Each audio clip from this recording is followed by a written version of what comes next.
ফেরাউনের জামানায় 100 বছর পর্যন্ত একজন মহিলা ঈমানকে গোপন রেখেছিল।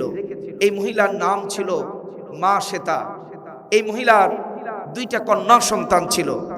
একটা কন্যা সন্তানের বয়স ছিল 4 বছর, আর একটা কন্যা সন্তানের বয়স ছিল 2 মাসের দুধ খাওয়া দুগ্ধপোষ্য শিশু। এই মা শ্বেতার দায়িত্ব ছিল ফেরাউনের মেয়ের সকাল বিকাল মাথার চুলগুলো আশ্রিয়ে দেওয়া, পরিষ্কার করে দেওয়া। এই রাজকীয় দায়িত্ব ছিল মা শ্বেতার।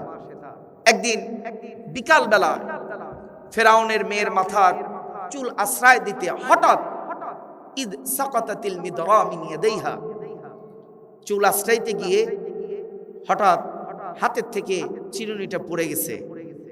আল্লাহ তাআলা আর চাইলেন না যে তার ঈমানটার গোপন থাকুক, এটা আল্লাহ তাআলা আর চাইলেন না। আল্লাহ তাআলা ইচ্ছা করলেন তার ঈমানটাকে একটু ইজহার করে দিতে, তার সম্মানকে বাড়িয়ে দিতে। মা শ্বেতা প্রত্যেকটা কাজের শুরুতেই বিসমিল্লাহ বলা তার অভ্যাস ছিল। যখন চিরুনিটা পড়ে গেছে তখন চিরুনিটা ওঠানোর সময় তার মনের অজান্তেই মুখের মধ্যে জোরে আওয়াজ বের হয়েছে বিসমিল্লাহ। জোরে বলুন না সুবহানাল্লাহ। ফেরাউনের মেয়ের চরিত্র ছিল খাস ফেরাউনের মতো। কথাটার মাটিতে গিয়ে ঠান্ডা হতে দেয় নাই, সাথে সাথেই কথাটা রিসিভ করছে। মা শ্বেতা বিসমিল্লাহ, মান হু আল্লাহ, হু ইজ আল্লাহ, আল্লাহ কে আবার? মা শ্বেতা বলেন শুনো আল্লাহকে, আল্লাহ রাব্বাকুম ওয়া রাব্ব আবাইকুমুল আউয়ালিন। আমার সঙ্গে একটু বলুন, যারা কোরআন পড়তে জানেন তারা অবশ্যই কোরআন পড়বেন, আর যারা কোরআন পড়তে জানেন না, এটাও একটা দারসিয়াতের জায়গা, এখানে কোনো ভুল নাই। যা পড়বেন আল্লাহ তাআলা প্রতি অক্ষরে আপনার আমলনামায় 10 করে নেকি আল্লাহ তাআলা লিখতে থাকবে। পড়ুন আমার সঙ্গে, আল্লাহ রাব্বাকুম, জোরে জবান নাড়ান, আল্লাহ রাব্বাকুম ওয়া রাব্ব আবাইকুমুল আউয়ালিন। আল্লাহ হচ্ছেন তিনি যিনি আমাদের রব এবং আমাদের পূর্বপুরুষদের রব। ফেরাউনের মেয়ে বলেন এই কথাটা কি আমার আব্বার দরবারে গিয়ে কি আমি বলে দেব, জানায় দেব? মা শ্বেতা বলেন অবশ্যই। ফেরাউনের মেয়ে তার দরবার হলের মধ্যে দৌড়ায় গেল, আব্বা জান সকাল বিকাল আমার মাথার যে চুল আশ্রয় দেয়। এই মা শ্বেতা বলে তুমি বলে আমাদের রব নও, অথচ তুমি ঘোষণা দিয়েছো আনা রব্বুকুমুল আলা, আমি তোমাদের গ্রেট রব, আমি তোমাদের সবচেয়ে বড় রব। কিন্তু মা শ্বেতা বলেন না, তুমি বলে আমাদের রব নও, আমাদের রব নাকি তোমারে আমারে, আমাদের পূর্বপুরুষদের কি যিনি সৃষ্টি করেছেন তিনি নাকি আমাদের রব। ফেরাউন তার সৈন্যবাহিনী পাঠায় দিল মা শ্বেতা আর তার 2টা কন্যাকে ধরে নিয়ে আসার জন্য। মা শ্বেতাকে যখন ধরে নিয়ে আসা হলো, ফেরাউন মা শ্বেতাকে বলে, ও মা শ্বেতা 100 বছর পর্যন্ত আমার ঘরের মধ্যে অবস্থান করলা আর আমার সঙ্গে নিমখারামি করলা, আমাকে বাদ দিয়ে আল্লাহকে রব হিসেবে তুমি মেনে নিয়েছো। ওরে মা শ্বেতা, আমি তোমাকে আত্মপক্ষ সমর্থনের সুযোগ দিচ্ছি, আমি তোমার 100 বছরের সব অপরাধ আমি মাফ করে দেব যদি তুমি 2টা শর্ত মেনে নাও। 1 নম্বর হচ্ছে ঈমান বর্জন করে, ঈমান ছেড়ে দিয়ে আমাকে রব হিসেবে মানবা, আর আমি যেই প্রতিমাগুলোর পূজা করি, যেই প্রতিমাগুলোর বন্দেগী করি, এই প্রতিমাগুলোর বন্দেগী তুমি আমার সাথে শুরু করবা।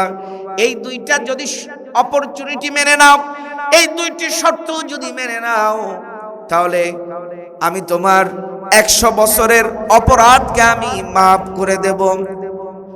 আর যদি এই 2টা শর্ত না মানো, সৈন্যবাহিনীকে হুকুম দিল আগুন জ্বালাও, বড় বিশাল লোহার কড়াই নিয়ে আসো, তেলকে প্রজ্বলিত করো, তেলকে উত্তপ্ত করে গরম করো। তেল গরম হচ্ছে। মা শ্বেতা ফেরাউনকে বলে, ও ফেরাউন, যে দুইটা শর্ত দিয়েছে, এক নম্বর তোমার রব হিসেবে মানতে হবে। রব হিসেবে মানার জন্য কোনো কোয়ালিটি তো তোমার নাই, কোনো গুণ তো তোমার মধ্যে নাই।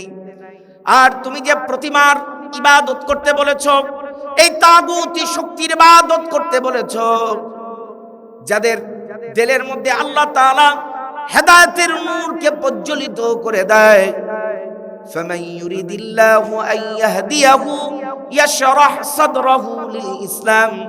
নবী আলাইহিস সালাম ইহাদি আয়াতের আলোকে অন্য জায়গায় বলেন, ইদা দাখালান নূরুল কলবা ইনফাসাহা লাহু ওয়া ইনশারাহা। ইসলামের নূর যখন, ঈমানের নূর যখন বান্দার দিলের মধ্যে প্রবেশ করে, রব্বুল আলামিন ওই বান্দার দিলের সকল কপাটগুলো, জানালাগুলো উন্মুক্ত করে দেয়। ঈমানের স্বাদ তখন সে পেতে থাকে। আল্লাহর হাবিব আলাইহিস সালাম বলেন, হালাওয়াতুল ঈমান, ঈমানের স্বাদ যারা পায়, ওয়া ইন কুতিলতা আও হুররিকতা, তাদের যদি মেরেও ফেলা হয়, ফাঁসির মঞ্চেও যদি চড়ানো হয়, ফাঁসির দড়ি যদি গলার মধ্যে পরানো হয়, এমনকি যদি আগুনের মধ্যেও যদি নিক্ষেপ করা হয়, তারা আগুনের মধ্যে ঝাঁপ দিতে রাজি থাকবে, কিন্তু একটা মুহূর্তের জন্য ঈমান ছাড়তে রাজি থাকবে না।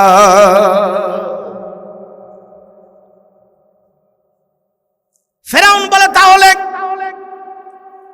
অগ্নি তেলের মধ্যে নিক্ষেপ করব। মা শ্বেতা বলে, ঈমানের জন্য অগ্নি তেলের মধ্যে নিক্ষিপ্ত হতে রাজি আছি। মা শ্বেতার দুইটা মেয়ে, জোরে বলেন কয়টা? বড় মেয়ে আগুনের মধ্যে ফেলছে।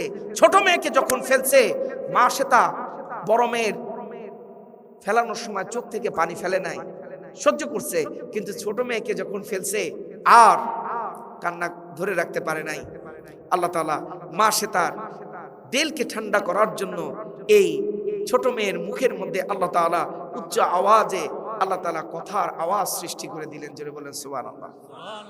এরকম 4টা শিশু কথা বলেছে শিশু অবস্থায়, হাদিসের মধ্যে আছে, লাম ইয়াতাকাল্লাম ফিল মাহদি ইল্লা আরবা।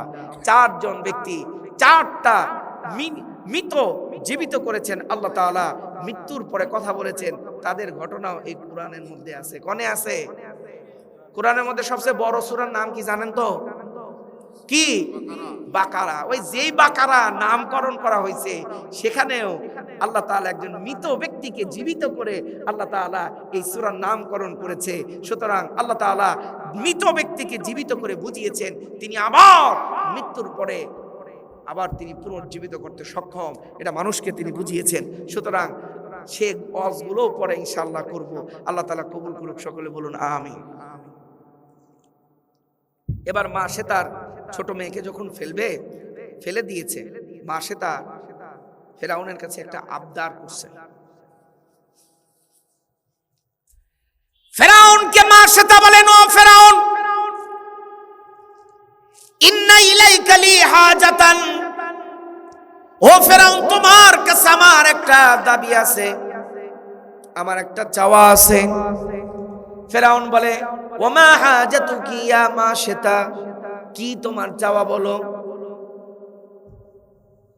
মা শ্বেতা ফেরাউনকে বলে, ও ফেরাউন, তোমার কাছে আমার চাওয়া হলো, উহিব্বু আন তাজমা ইযামি ওয়া ইযামা আওলাদি ফি সাওবিন ওয়াহিদিন ওয়া তাদফিনানা। উহিব্বু আন তাজমা ইযামি ওয়া ইযামা আওলাদি ফি সাওবিন ওয়াহিদিন ওয়া তাদফিনানা। আমার মৃত্যুর পর আর আমার 2টা সন্তানের মৃত্যুর পর তাদের যে হাড় গুড়গুলো থাকবে, এই হাড় গুড় অস্থিগুলো একটা কাপড়ের মধ্যে জমা করে এগুলো পেঁচায়া তুমি এক জায়গায় দাফন করে দিও। ফেরাউন কয়, ঠিক আছে, এক জায়গা না, ভালো জায়গায় দাফন করব, বাইতুল মুকাদ্দাসের পাশে দাফন করে দিব। মা শ্বেতাকে অগ্নি তেলের মধ্যে নিক্ষেপ করা হলো।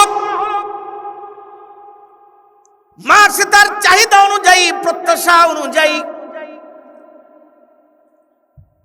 বাইতুল মুকাদ্দাসের পাশে তার দুইটা কন্যার হাড়গোড় অস্থি আর মাসে তার হাড়গোড় একটা কাপড়ের মধ্যে জমা করে দাফন করে দেওয়া হলো।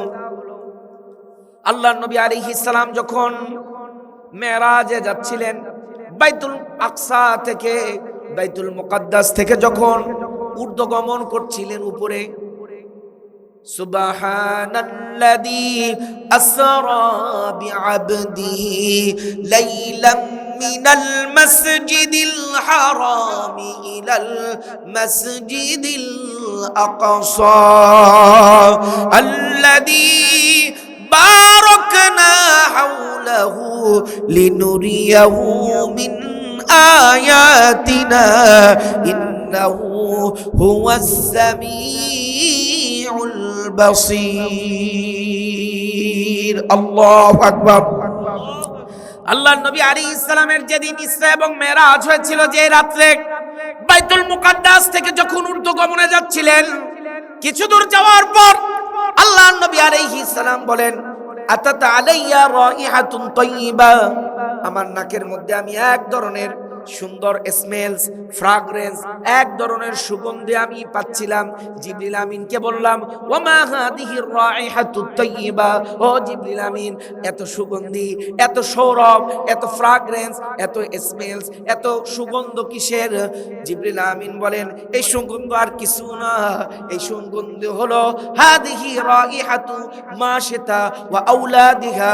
আল্লাহর নবী আলাইহিস সালাম ওই যে ফেরাউনের জমানায় 100 বছর পর্যন্ত ঈমানকে গোপন রেখেছিল, একটা মহিলা ঈমানকে গোপন রেখেছিল, মা শ্বেতা। ওই মা শ্বেতা আল্লাহ তার ঈমানে এতটাই খুশি হয়েছেন, রব্বুল আলামিন তার ঈমানকে এতটাই পছন্দ করেছেন, তাগুতি শক্তির ইবাদতকে বর্জন করে ঈমানকে ধারণ করার কারণে আল্লাহ তাআলা এতটাই খুশি হয়েছেন।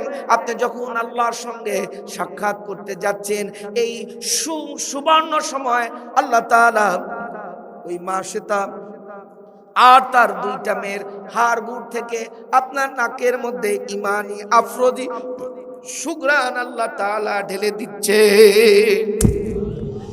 ইয়া ইবাদি ফাত্তাকুন ওয়াল্লাযীনা ইজতানাবুত তাগুত আন ইয়াবুদুহা ওয়া আনাবু ইলাল্লাহ ওয়া আনাবু ইলাল্লাহি লাহুমুল বুশরা ফাবাশশির ইবাদিল্লাযীনা ইয়াসতামিউনাল কওল ফায়াত্তাবিউনা আহসানা উলাইকাল্লাযীনা হাদাহুমুল্লাহ ওয়া উলাইকা হুম উলুল আলবাব।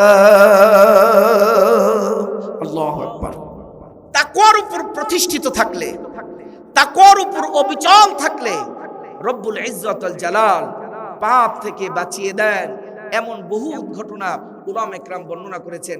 একজন বহুত বড় আলেম, যার কিতাব না পড়লে বড় আলেম হওয়া যায় না, আল্লামা ইবনুল জাওজি রাহমাতুল্লাহি আলাইহি, তার উয়ুনুল হিকায়া একটা বই আছে। এই বইয়ের মধ্যে তিনি ইবরাত, কোরআন এবং সুন্নাহর মধুমাখা ইবরাত গুলো বর্ণনা করেছেন। আল্লামা আবু মুহাম্মদ নাসাই রাহমাতুল্লাহি আলাইহি এক বড় গাউস ছিলেন, এক বড় আল্লাহর ওলি ছিলেন, বড় কুতুব ছিলেন, আবদাল ছিলেন। তিনি, তার স্ত্রী মারা গিয়েছিল, বয়স প্রায় 60-70 বছর হয়ে গেছে। তার বাসায় একজন খাদেম এবং 4 স্ত্রী খাদেমা কাজ করত। এই খাদেমা ছিল অপূর্ব সুন্দরী, রূপবতী, সুস্মিতা, সুচিস্মিতা, লাবণ্যময়িতা, কমনীয়তা, বর্ধনশীলী, রূপনর্ণিতা, মনোহারিত্বপূর্ণময়ী, এক সুহাসিনী চেহারার অধিকারী ছিল এই খাদেমা। হঠাৎ এই বাড়ির মালিক সাহেব আবু মুহাম্মদ নাসাই, তার চোখটা, দৃষ্টিটা এই মহিলার প্রতি পড়ে। শয়তান তার দিলের মধ্যে কুমন্ত্রণা তৈরি করতে থাকে। এই পুরুষ এই মহিলার প্রতি আস্তে আস্তে লোভাতুর হয়ে যায়। আবু মুহাম্মদ নাসাই ভাবলেন, তার স্বামী আমার বাড়িতে কাজ করে আর সেও কাজ করে, আমার মনের শাহওয়াত যদি আমি পূরণ করতে চাই, আমার মনের তামান্না যদি প্রকাশ করতে চাই, তাহলে তো তার স্বামী থাকলে তো আমি পারবো না। কি করা যায়?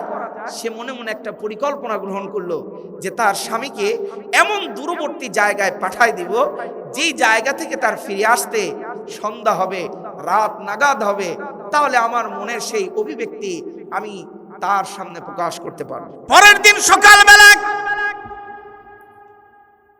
আবু মুহাম্মদ নাসাই রাহমাতুল্লাহি আলাইহি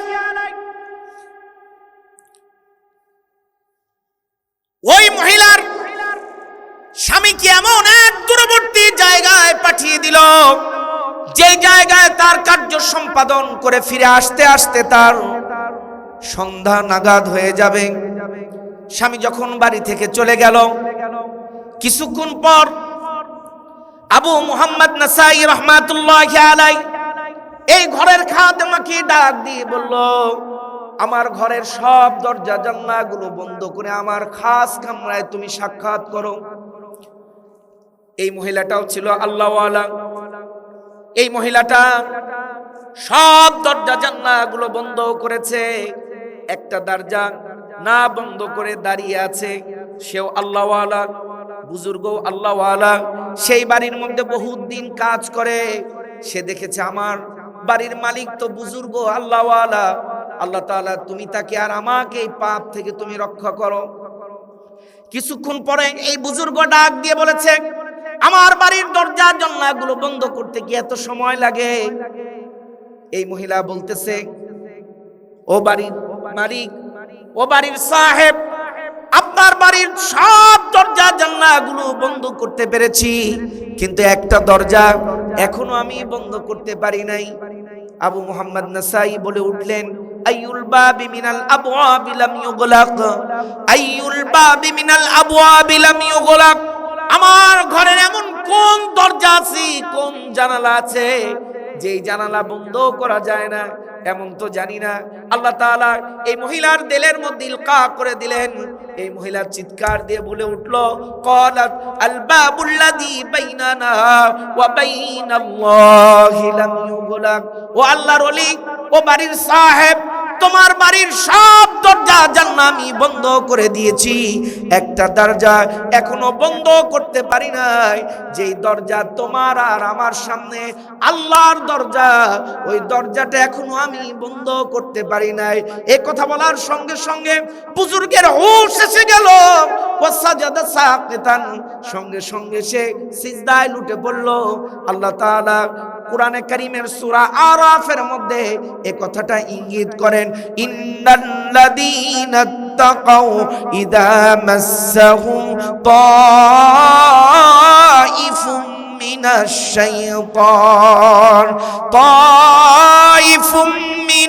শাইতানি তাযাক্কারু ফাইদা হুম মুবসিরুন।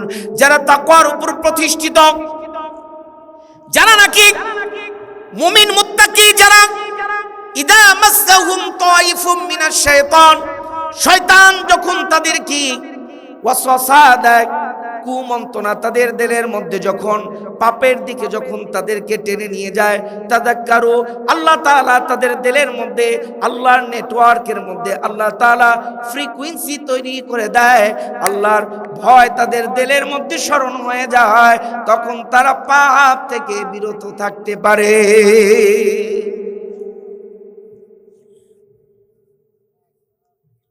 আল্লাহ তাআলা আমাদের ওই তাকওয়ার সুফল আমাদের হৃদয়ের মধ্যে দান করুন। সবাই বলেন আমিন। দৌরত্ব এই নবীদের মধ্যে একজন ছিলেন হযরত ইলিয়াস আলাইহিস সালাম। নাম কি তার ছিল? এদিক তাকান, কি নাম ছিল? ইলিয়াস আলাইহিস সালাম। আল্লাহ তাআলা তাকে ইরাকের ফোরাত নদীর পাশে কিরকিউক নামক একটা শহর, ইরাকের ফোরাত নদী, এই পৃথিবীতে 5টা নদী আছে, যেই নদী পানি দুনিয়ার কোন প্রশোভনের সাথে আল্লাহ তাআলা এর সম্পর্ক স্থাপন করেন নাই। এর সম্পর্ক আল্লাহ তাআলা জান্নাতের নহরের সাথে আল্লাহ তাআলা করে দিয়েছেন। জোরে বলুন না সুবহানাল্লাহ। জোরে বলেন কয়টা? আরো জোরে কয়টা? আর তো বেশি দিন না, এই 25-26 আর কয়দিন পরে তো এইগুলোই কোয়া লাগবে। 1 নম্বর সাইহুন, 2 নম্বর জাইহুন, 3 নম্বর ফোরাত, 4 নম্বর দাজলা, 5 নম্বর হলো নীল নদ। এই 5টি নদীর মধ্যে ফোরাত নদীর ইতিহাস হাদিসের মধ্যে এসেছে। কিয়ামতের পূর্বে এই ফোরাত নদী নিয়ে অনেক কাহিনী হাদিসের মধ্যে পাওয়া যায়। আল্লাহর নবী আলাইহিস সালাম বলেন, লা তাকুমুস সাআতু হাত্তা ইয়াহসিরাল ফুরাতু আন জাবালিন মিন যাহাব। কিয়ামত ততদিন পর্যন্ত হবে না যতদিন না পর্যন্ত ইরাকের ফোরাত নদীর তলদেশ থেকে স্বর্ণের পাহাড় ভেসে না উঠবে, স্বর্ণের পাহাড় উৎপীড়ন না হবে, ততক্ষণ পর্যন্ত কিয়ামত হবে না। এই পাহাড়কে সামনে নিয়ে যুদ্ধ হবে। শতকরা 100 জন লোকের মধ্যে 99 জন লোক মারা যাবে। বিভিন্ন হাদিসের বর্ণনার শাওয়াহিদ অনুযায়ী মুহাদ্দিসিনে কেরাম বলেছেন, এই স্বর্ণের পাহাড়কে সামনে নিয়ে পৃথিবীর মধ্যে প্রায় 20টা যুদ্ধ পরিচালনা হবে। এর মধ্যে সর্বশেষ যে যুদ্ধ হবে সেটা হলো মুসলমান, সর্বশেষ মুসলমান কোন যুদ্ধ হবে, এই যুদ্ধের মধ্যে মুসলমান বিজয় লাভ করবে। হযরত ঈসা আলাইহিস সালাম তিনি পৃথিবীর মধ্যে চলে আসবেন। জোরে বলুন না সুবহানাল্লাহ, আরো জোরে বলুন না সুবহানাল্লাহ। ঈসা আলাইহিস সালাম আসমান থেকে চলে আসবেন। ইয়ানজিলু ঈসা ইবনে মারইয়াম ইলাল আরদ ফায়াতাযাওয়াজু ওয়া ইউলাদু লাহু ওয়া ইয়ামকুসু 45 সানা সুম্মা ইয়ামুতু ফায়ুদফানু মা'i ফি কবরি ফাআকুমু আনা ওয়া ঈসা ইবনে মারইয়াম ফি কবরিন ওয়াহিদিন বাইনা আবি বকরিন ওয়া উমর রাদিয়াল্লাহু তাআলা আনহুমা। একটু মনোযোগ দিয়ে শুনেন, কোরআন হাদিসের একটু ওয়াজ শুনেন। হযরত ঈসা আলাইহিস সালাম পৃথিবীতে আসবেন। কোথায় আসবেন? সিরিয়ার রাজধানী দামেস্ক। এই দামেস্কের মধ্যে হযরত ঈসা আলাইহিস সালাম একটা মসজিদ করেছিলেন। এই মসজিদকে বলা হয় মানারায়ে বায়দা। এই মসজিদটা বায়দা মানে সাদা, বায়দা মানে ডিম। এই মসজিদটা তিনি এমন পাথর দিয়ে করেছিলেন যে এই পাথর এর মধ্যে কোনো, এই মসজিদের ভিতরে কোনো লাইট নাই, একটাই মাত্র দরজা, এর মধ্যে কোনো জানালা নাই। কিন্তু আল্লাহর এমন এক পাথর দিয়ে করেছিলেন, রাতের বেলায় এর কোনো আলো লাগে না, অটোমেটিক্যাল রাতের মধ্যে এই পাথর থেকে আলো প্রজ্বলিত বের হয়। জোরে বলুন না সুবহানাল্লাহ। এক ধরনের তসবিহ, যারা বুড়িয়ে হয়ে গেছেন, এই যে আমার সামনে দাদা চাচা আছে, ওই যে বুড়া যারা মুরব্বী আছে, আগে এখন তার তসবিহ মানুষ গোনেও না, আর ওইগুলি এখন নাইও, পাওয়াও যায় না, খুব কম। আগের যুগে আমি আমার নানির দেখছি যে ওই নামাজ পড়ার পর একটু তসবিহ দিয়ে গুনছে। ওই তসবিহ যখন রাত্রের মধ্যে, এখনকার মতন তো এরকম বিদ্যুৎ ছিল না, এই তসবিহ যখন রাখছে তখন সেখান থেকে এক ধরনের আলোর মতন বাড়াইছে। বেশি আলো হয় না কিন্তু আলো বাড়ায়। এরকম কি তসবিহ আপনারা দেখছেন? কারা কারা দেখছেন একটু হাত তোলেন তো। এই পিচ্চিরে হাত তুলছে ওখানে, এই তুমি তো দেখো নাই বাবা, তুমি না, আপনারা দেখছেন নাকি? হযরত ঈসা আলাইহিস সালাম এক ধরনের এমন পাথর দিয়ে তিনি এই মসজিদকে নির্মাণ করেছিলেন, যেই মসজিদের মধ্যে কোনো জানালা নাই, একটাই মাত্র দরজা, মানারায়ে বায়দা। এটার মধ্যে হযরত ঈসা আলাইহিস সালাম তিনি আসরের নামাজের পূর্বে 2 জন ফেরেশতার কাঁধে ভর করে এই সিরিয়ার দামেস্কে তিনি অবতরণ করবেন। জোরে বলুন না সুবহানাল্লাহ। ইয়ানজিলু ঈসা ইবনে মারইয়াম ইলাল আরদ ফায়াতাযাওয়াজু ওয়া ইউলাদু লাহু ওয়া ইয়ামকুসু 5। ঈসা আলাইহিস সালাম পৃথিবীর মধ্যে আসবেন, এরপরে ঈসা আলাইহিস সালাম বিবাহ করবেন। মুহাদ্দিসিনে ইকরাম বিভিন্ন হাদিসের বর্ণনাকে সামনে নিয়ে বলেছেন, ঈসা আলাইহিস সালামের স্ত্রীর নাম হবে আমেনা। রাসূলুল্লাহ সাল্লাল্লাহু আলাইহি ওয়াসাল্লামের মায়ের নামে তার নাম হবে আমেনা। ওয়া ইউলাদু লাহু, তার বাচ্চা কাচ্চা হবে, সন্তান সন্ততি হবে ঈসা আলাইহিস সালামের। ওয়া ইয়ামকুসু 45 সানা, হযরত ঈসা আলাইহিস সালাম পৃথিবীর মধ্যে ৪৫ বছর পর্যন্ত অবস্থান করবেন। এই ৪৫ বছরের মধ্যে পৃথিবীকে তিনি ন্যায় ইনসাফ আদালত দিয়ে বৈষম্যহীন করে তামাম পৃথিবীর মধ্যে ইসলামী রাজত্ব কায়েম করবেন। ওয়াদাল্লাহুল্লাযীনা আমানু মিনকুম وعملوا الصالحات ليستخلفنهم في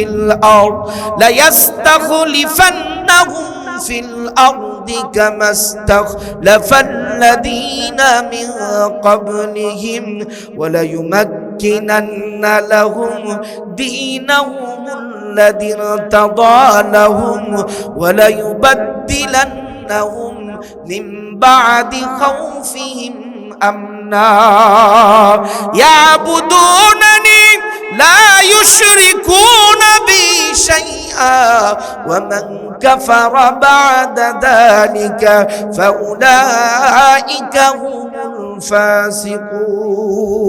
الفاسقون চিৎকার দিয়ে বলেন আল্লাহু আকবার। আল্লাহ তাআলা বলছেন ওয়াদাল্লাহুল্লাযীনা আমানু মিনকুম ওয়া আমিলুস সালিহাত, তোমাদের মধ্যে যারা ঈমান এনেছে এবং আমলে সালিহাত করেছে, ওই আমল আর ঈমানটা যদি আল্লাহর কাছে পছন্দনীয় হয়ে যায়, লা ইস্তাখলিফান্নাহুম ফিল আরদ, আল্লাহ তাআলা তোমাদেরকে জমিনের মধ্যে রাষ্ট্র ক্ষমতা দান করবেন। সুবহানাল্লাহ। তাহলে রাজনীতি করা ইসলামে জায়েজ আছে? জোরে বলেন না সুবহানাল্লাহ। আরো জোরে বলুন না সুবহানাল্লাহ। সূরা নূর আয়াত 55, সূরা নূর আয়াত বাড়িতে গিয়ে স্টাডি করেন। আল্লাহ বলছেন তোমাদের মধ্যে যারা ঈমান এনেছে আর আমলে সালিহাত করেছে, এই ঈমান আর আমলটা যদি আল্লাহর কাছে পছন্দনীয় হয়ে যায়, অবশ্যই আল্লাহ তাআলা তাদেরকে পৃথিবীর মধ্যে শাসন ক্ষমতা দিবেন, রাষ্ট্র ক্ষমতা দিবেন। কামাস্তাখলাফান্নাযীনা মিন ক্বাবলিহিম, যেমনি ভাবে ইতোপূর্বে অনেককে তিনি রাষ্ট্র ক্ষমতা দিয়েছেন। ওয়ালা ইউমাক্কিনান্না লাহুম দীনাহুমুল্লাযী ইরতাদা লাহুম, আর তিনি তোমাদের যে দিনকে পছন্দ করেছেন সেই দিনকে তিনি সমুন্নত করবেন। ওয়ালা ইউবাদদিলান্নাহুম মিন বাদি খাউফিহিম আমনা, আর তিনি ভয় ভীতির পরিবর্তে নিরাপত্তা দান করবেন। ইয়াবুদুনানি লা ইউশরিকুনা বি শাইআ, ওই গোষ্ঠীটা শুধু আমার ইবাদত করবে আর আমার সঙ্গে কাউকে আর শরীক সাব্যস্ত করবে না। ঈসা আলাইহিস সালাম পৃথিবীর মধ্যে ৪৫ বছর অবস্থান করবেন, তার সঙ্গে যারা যুদ্ধ হবে খালেদ সাইফুল্লাহর মতন, জোরে বলুন না সুবহানাল্লাহ। খালেদ সাইফুল্লাহ কে ছিলেন জানেন? মাত্র ৬০০ জন সৈন্য নিয়ে গাজওয়ায়ে আজনাদাইন যুদ্ধের মধ্যে ৩ লক্ষ রোমান সৈন্যের বিপক্ষে যুদ্ধ করে রোমানদেরকে পরাজিত করেছে। এর নাম হচ্ছে সে খালেদ সাইফুল্লাহ। একসাথে একটা না, দুইটা না, একসাথে 4টা তরবারি চালাতে পারতেন হযরত খালেদ সাইফুল্লাহ। এমন বীরত্ব আল্লাহ তাআলা তাকে দান করেছিলেন, জোরে বলুন না সুবহানাল্লাহ। গাজওয়ায়ে আজনাদাইন যুদ্ধের আগে হযরত আবু বকর রাদিয়াল্লাহু তাআলা আনহু তিনি ক্ষমতায় থাকেন 2 বছর 3 মাস 11 দিন। 2 বছর 3 মাস, এটা বলেন 2 বছর 3 মাস। শেষে খালেদ সাইফুল্লাহকে তিনি সেনাপ্রধান করে ৬০,০০০-এর এক বাহিনী পাঠান গাজওয়ায়ে আজনাদাইন যুদ্ধ করার জন্য রোমানদের সাথে। সাইয়্যিদুনা আবু বকর রাদিয়াল্লাহু তাআলা আনহু তিনি ইন্তেকাল করলেন। খলিফার মসনদে বসলেন সাইয়্যিদুনা ওমর রাদিয়াল্লাহু তাআলা আনহু। এসেই তিনি রাষ্ট্রীয় ফরমান জারি করলেন। খালেদ সাইফুল্লাহকে তিনি প্রধান সেনাপতি থেকে ইস্তফা দান করলেন এবং এই পদে অলঙ্কিত করলেন আবু উবাইদা ইবনুল জাররাহ রাদিয়াল্লাহু তাআলা আনহুকে। তিনি রাষ্ট্রীয় ফরমান তিনি লিখে পাঠিয়ে দিলেন আবু উবাইদা ইবনুল জাররাহকে, যাও আমার এই রাষ্ট্রীয় ফরমান খালেদ সাইফুল্লাহর কাছে গিয়ে দাও। খালেদ সাইফুল্লাহর কাছে যখন গিয়ে দিল যে তোমাকে প্রধান সেনাপতি থেকে ইস্তফা দিয়ে কোন কমান্ডারও নয়, সাধারণ একজন সৈনিকের মধ্যে তোমাকে ওমর অন্তর্ভুক্ত করেছে। হযরত খালেদ সাইফুল্লাহ এই অর্ডার দেখে আল্লাহর শুকরিয়া আদায় করলেন, আলহামদুলিল্লাহ বললেন। আর আমরা হলে কি করতেন জানেন? কু করার দান্দায় থাকতেন, কিরে আমার চেয়ার তুই সরালি কেন, এই জন্য আমি একটা কু করে দেই, যেরকম ঠিক কিনা। যেমন দেখেন না পাকিস্তানে হয় 2 দিন পর পর কু। পাকিস্তানে কোন সরকার 5 বছর মেয়াদ আজ পর্যন্ত পূর্ণ করতে পারে জানেন? ইতিহাস জানেন নাকি না?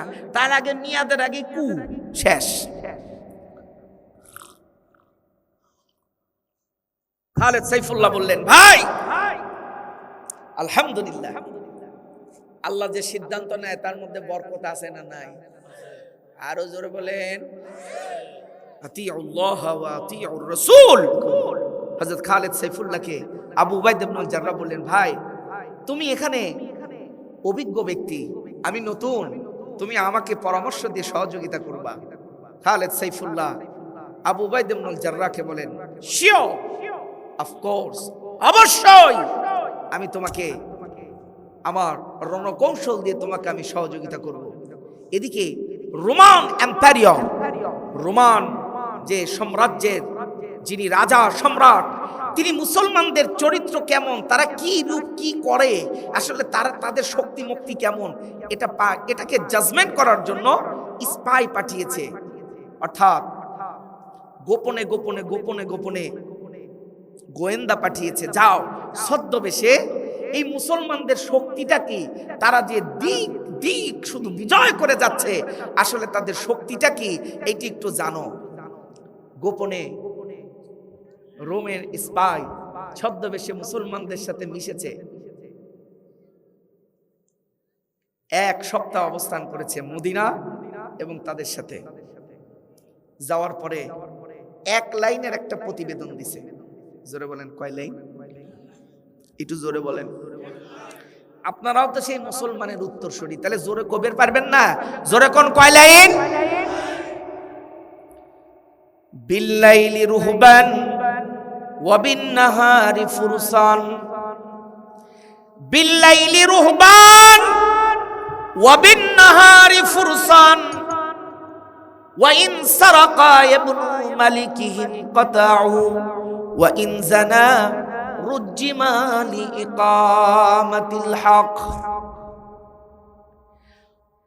এই রোমের গোয়েন্দা 1 লাইনের প্রতিবেদন রোমের বাদশাহকে দিল। রোমের বাদশাহ 1 সপ্তাহ আমি তাদের মধ্যে গোয়েন্দা করে স্পাইগিরি করে আমি দেখলাম, এর চেয়ে বেশি আমি আপনাকে আর তথ্য জানাতে পারি না। বিল্লাইলি রুহবান ওয়া বিন্নাহারি ফুরসান, রাতের বেলায় তারা ইবাদত করনেওয়ালা, সারা রাত তেলাওয়াত করে। সাহাবীদের অভ্যাস ছিল নামাজ এবং তেলাওয়াত। বাড়ির মধ্যে যদি 3 জন লোক থাকতো, প্রথম রাত্রে খাদেমকে দিয়ে কোরআন তেলাওয়াত করাতো, আর মধ্যম রাতে স্ত্রীকে দিয়ে কোরআন তেলাওয়াত করাতো, আর শেষের রাত্রেটা নিজে কোরআন তেলাওয়াত করে সারা রাত পার করে দিতে। এটা সাহাবীদের চরিত্র। অথবা সারা রাতের প্রথম স্ত্রীকে দিয়ে সন্তানদেরকে দিয়ে কিয়ামুল লাইল করাতো, আর শেষের রাত্রেটা সাহাবীরা নিজেরা কিয়ামুল লাইলে কোরআন তেলাওয়াত করত। এটা হচ্ছে তাদের চরিত্র ছিল। ওই রোমের স্পাই তার তদন্ত প্রতিবেদনের মধ্যে লিখে দিলেন, ওয়া বিন্নাহারি ফুরসান ওয়া বিল্লাইলি রুহবান ওয়া বিন্নাহারি ফুরসান, রাতের বেলায় তারা কিয়ামুল লাইল করনেওয়ালা, আল্লাহর সঙ্গে সম্পর্ক করনেওয়ালা। ওয়া বিন্নাহারি ফুরসান, আর দিনের বেলায় তারা ক্ষিপ্র যোদ্ধা, দিনের বেলায় তারা ক্ষিপ্র আক্রমণাত্মক যোদ্ধা। ওয়া ইন সারাকা ইবনু মালিকিহিম কাতাউ, যদি তাদের রাজার সন্তানেরাও যদি চুরি করে, কোরআনের নীতি কোরআনের আইন তারা বাস্তবায়ন করে, কোরআনের আইন বাস্তবায়ন করে হাতকে তারা কর্তন করে দেয়। জোরে বলেন না সুবহানাল্লাহ। এই যে আগামী 26-এর যে ইলেকশন, যদি কোরআন ওয়ালারা যদি যাইতে পারে, কোরআন ওয়ালারা যারা কোরআন নিয়ে যারা নিজের জীবনকে সাজাতে চায়, এই যে 16 ডিসেম্বর, আজ হলো 14, 15, 16ই ডিসেম্বর, আমরা মনে করি এইটা শুধু রাজনৈতিক মঞ্চে বক্তব্য দেওয়ার বিষয়, আমরা মনে করি এইটা শুধু সামাজিক মঞ্চে বক্তব্য দেওয়ার বিষয়, এটা ধর্মীয় মঞ্চে কেন আলোচিত হবে? অথচ কোরআন এবং সুন্নাহ মন্থন করলে দেখা যায় ঈমানের পরে আল্লাহ তাআলা বান্দাকে যত নিয়ামত দিয়েছেন, এই নিয়ামতের মধ্যে সবচেয়ে বড় নিয়ামত তার নাম হলো স্বাধীনতা। আপনি যদি স্বাধীন না হন, আদালতে সাক্ষী দিতে পারবেন না। আপনি যদি স্বাধীন না হন, তাহলে জুমার নামাজ অ্যাটেন্ড করতে পারবেন না। স্বাধীন যদি না হন, হজ করতে পারবেন না। স্বাধীন না হলে অর্থনৈতিক কোনো লেনদেন করতে পারবেন না। আপনার জন্য নিষিদ্ধ। আল্লাহর পক্ষ থেকে ঈমান বিল্লাহর পর সবচেয়ে বড় বদৌলত, সবচেয়ে বড় নিয়ামতের নাম হলো স্বাধীনতা। এই স্বাধীনতা যদি অর্জন করেন, স্বাধীনতা অর্জন করলে রব্বুল আলামিন তাদেরকে কিছু দায়িত্ব দিয়ে রেখেছেন। সূরা আল হজ আয়াত নম্বর 41 আল্লাহ তাআলা বলেন, আল্লাযীনা ইম্মাক্কান্নাহুম ফিল আরদি আকামুস সালাহ ওয়া আতাউয যাকাহ ওয়া আমারু বিল মা'রুফি ওয়া নাহাউ আনিল মুনকার ওয়ালিল্লাহি আকিবাতুল উমুর। চিৎকার দিয়ে বলুন আল্লাহু আকবার। সুতরাং এই আমর বিল মারুফ এবং নাহি আনিল মুনকারের মধ্যে কোরআন সুন্নাহর সব বিধান চলে এসেছে। ওই গোয়েন্দা প্রতিবেদন লিখলেন, যদি তাদের রাজার সন্তান চুরি করে, সার নাই, আছে নাকি? আছে, আছে। নবী করিম সাল্লাল্লাহু আলাইহি ওয়াসাল্লামের কাছে কুরাইশদের একজন মহিলা চুরি করেছিল। এটা তাদেরকে বানু মখজুমি গোত্রের এক মহিলা চুরি করেছিল। কিন্তু এই বিষয়টা রাসূলুল্লাহ সাল্লাল্লাহু আলাইহি ওয়াসাল্লামের কাছে কে সুপারিশ করবে, এই লোক পাচ্ছিল না। কিন্তু উসামা ইবনে যায়েদ, রাসূলুল্লাহ সাল্লাল্লাহু আলাইহি ওয়াসাল্লামের উসামা ইবনে যায়েদ, তার সাথে খুব ভালো সম্পর্ক ছিল। 12টা না 12টা একটু 5-7-এর মধ্যে শেষ করে দিচ্ছি। জি, ফিনিশিং। উসামা ইবনে যায়েদের সঙ্গে খুব ভালো সম্পর্ক ছিল রাসূলুল্লাহ সাল্লাল্লাহু আলাইহি ওয়াসাল্লামের, তাকে খুব মহব্বত করতেন। সবাই উসামাকে ধরলো, উসামা তুমি যদি একটু গিয়ে নবী করিম সাল্লাল্লাহু আলাইহি ওয়াসাল্লামের কাছে বলো, তাহলে আমাদের এই শাস্তিটা রাসূলুল্লাহ সাল্লাল্লাহু আলাইহি ওয়াসাল্লাম দিবেন না। রাসূলুল্লাহ সাল্লাল্লাহু আলাইহি ওয়াসাল্লাম বললেন, এই চুরি যদি আমার মেয়ে ফাতেমাও করতো, লা কাতাতু ইয়াদাহা, তাহলে আমি আমার ফাতেমার হাতও কেটে দিতাম। জোরে বলুন না সুবহানাল্লাহ।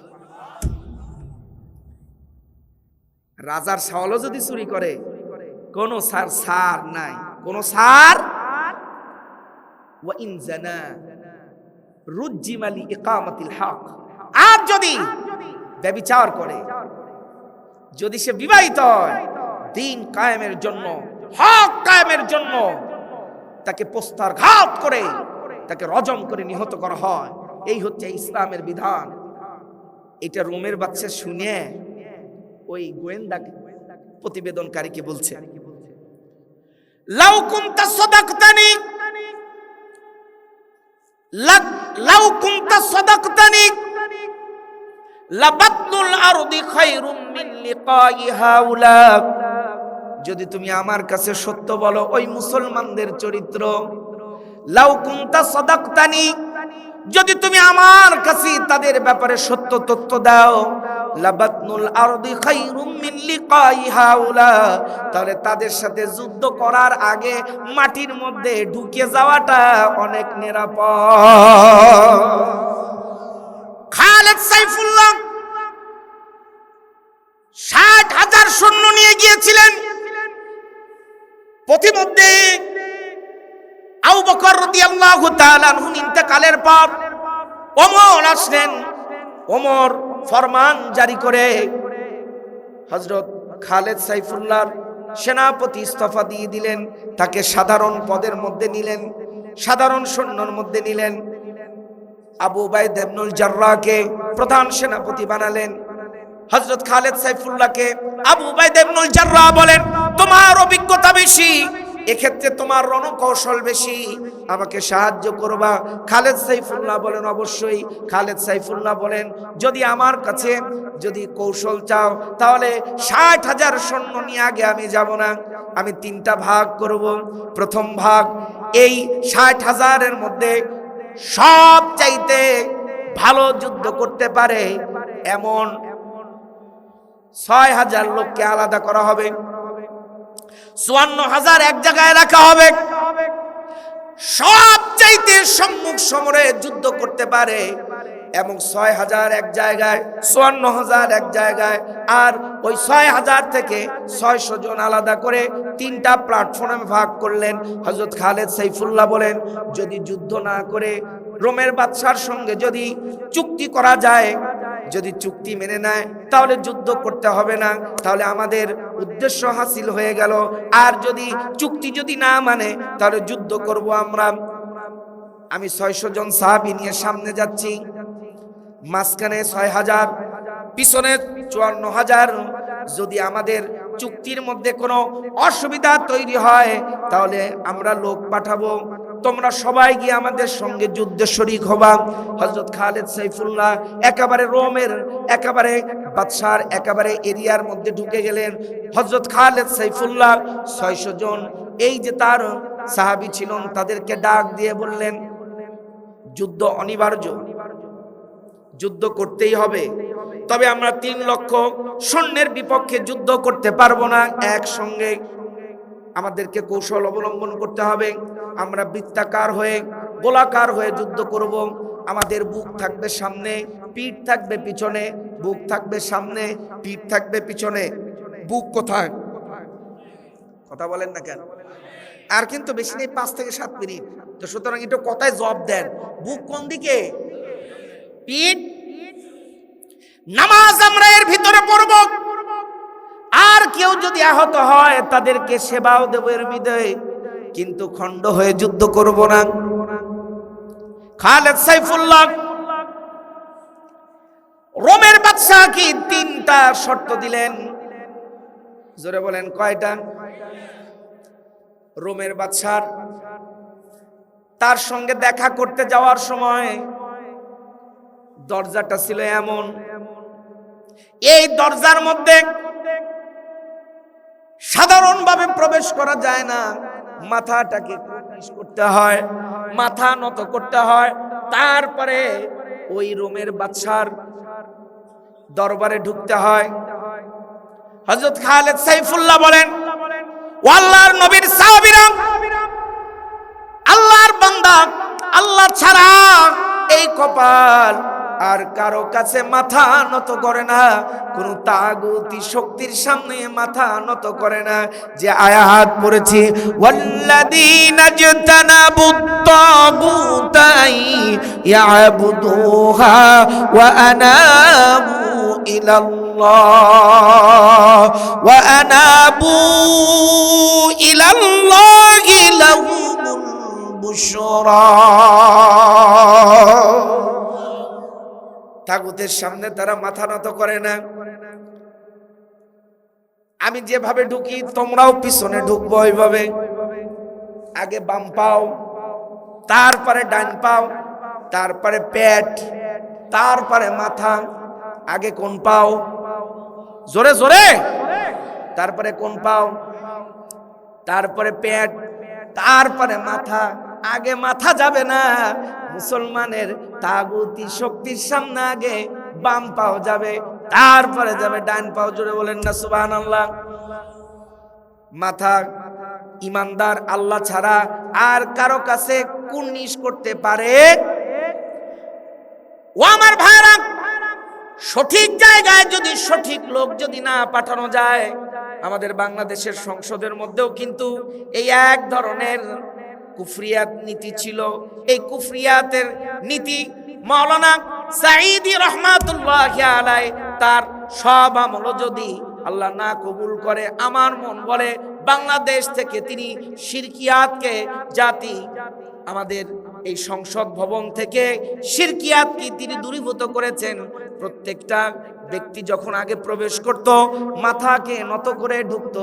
ওই সময় যখন আওয়ামী লীগ ছিল, আওয়ামী লীগ থাকার সময়ও তিনি এমপি ছিলেন, তখন স্পিকার ছিলেন হুমায়ুন সাহেবকে তিনি কোরআন সুন্নাহর যুক্তি দিয়ে বুঝিয়েছিলেন এই মুসলমান মাথা আল্লাহ ছাড়া আর কারো কাছে নত করতে পারে না। তিনি এই যুক্তি বুঝেছিলেন এবং এটার উপরে বিল পাস করেছিলেন। সেখান থেকে আর কোনো এমপিকে, কোনো জাতীয় সাংসদকে আর মাথা নত করে ঢুকতে হয় না। অন্ততপক্ষে এই কাজটার জন্য আর কোন সব বাদ দেন, যদি এই কাজটার জন্য যদি আল্লাহ তাআলা তাকে মাফ করে, হয়তো জান্নাতের উচ্চ মাকাম আল্লাহ তাআলা তাকে দিতে পারে। জাতীয়ভাবে সে শিরকের মোকাবেলা করে শিরকে বাংলাদেশের সংসদ থেকে তিনি দূরীভূত করেছেন। জোরে বলেন সুবহানাল্লাহ। আরো জোরে বলেন না সুবহানাল্লাহ। খালেদ সাইফুল্লাহ আগে বলছে বাম পাও, তারপরে ডান পাও, তারপরে পেট, তারপরে মাথা। যখন বাম পাও দিছে সব রাজ দরবার হলের সবাই তরবারি বের করছে আর সব 6 লক্ষ সৈন্য তারা এই কটা চুনি পুটি আইছে আমাদের সাথে যুদ্ধ করার লাগে। বাবা রে, এরা কি এরা আইসেনি, এরা মুসলমান। খালেদ সাইফুল্লাহ বাদশার সামনে দাঁড়ালেন, এম্পায়ারের কাছে। হ্যাঁ এম্পায়ার, আমার প্রথম শর্ত শুনেন, ইসলাম গ্রহণ করেন, তাহলে আমি আর আপনি ভাই ভাই, উখুওয়া দীনিয়া, আপনার আমার ভ্রাতৃত্ব, ভাই ভাই, আপনার সাথে আমার কোনো যুদ্ধ নাই, আমার হাতের তরবারি পড়ে যাবে। 2 নম্বর, ইসলাম যদি না গ্রহণ করেন, মদিনার বশ্যতা স্বীকার করেন, জিজিয়া কর দেন, তাহলেও আমার হাতের তরবারি আপনার কাছ থেকে পড়ে যাবে। এই 2টা শর্তের যে কোনো একটা শর্ত যদি না মানেন, 3য় শর্ত যদি আপনি আরোপ করেন, তাহলে তার ফয়সালা হবে। তরবারি বের করলেন, জোরে বলেন মারহাবা। যুদ্ধ শুরু হয়ে গেল, যুদ্ধ চললো। ও আমার ভাই, ওই 54,000 আসতে হয় নাই, ওই 6,000ও আসতে হয় নাই। গাজওয়া আজনাদাইন যুদ্ধে 3 লক্ষ রোমান সৈন্যের বিপক্ষে খালেদ সাইফুল্লাহ মাত্র 600 জন সৈন্য নিয়ে রোমানকে বিজয় করেছিলেন। জোরে বলেন সুবহানাল্লাহ। ওই ঈসা আলাইহিস সালাম যখন পৃথিবীর মধ্যে আসবেন 45 বছর থাকবেন। কয় বছর? ওই 45 বছরে তিনি ওই তার যে যোদ্ধা হবে মুসলমান, তাদের চরিত্র হবে, শৌর্যবীর্য হবে খালেদ সাইফুল্লাহর মতন। জোরে বলুন না সুবহানাল্লাহ। হযরত ঈসা আলাইহিস সালাম 45 বছর একদম বৈষম্যহীন, কোনো বৈষম্য থাকবে না, বৈষম্যহীন ইনসাফ আদালত দিয়ে পৃথিবীটাকে তিনি সাজিয়ে দিবেন। 45 বছর পর তিনি আবার মারা যাবেন। কি করবেন? সুম্মা ইয়ামুতু, তিনি মারা যাবেন। ফায়ুদফানু মাই ফি কবরি, আল্লাহর নবী আলাইহিস সালাম বলেন আমার কবরের পাশে তাকে দাফন করা হবে। এদিক তাকান সবাই। রাসূলুল্লাহ সাল্লাল্লাহু আলাইহি ওয়াসাল্লামের রওজা মুবারকে 4টা কবর আছে। সেটা বলেন কয়টা? প্রথমটা নবী করিম সাল্লাল্লাহু আলাইহি ওয়াসাল্লামের রওজা মুবারক, তারপরেরটা ফাঁকা, তারপরেরটা আবু বকর, তারপরেরটা ওমর। আল্লাহর হাবিব আলাইহিস সালাম বলেন ঈসা আলাইহিস সালাম মৃত্যুবরণ করবেন। ফায়ুদফানু মাই ফি কবরি, আমার কবরের পাশে তাকে দাফন করা হবে। فأقوم أنا وعيسى ابن مريم في قبر واحد بين أبي بكر وعمر رضي الله تعالى عنهما।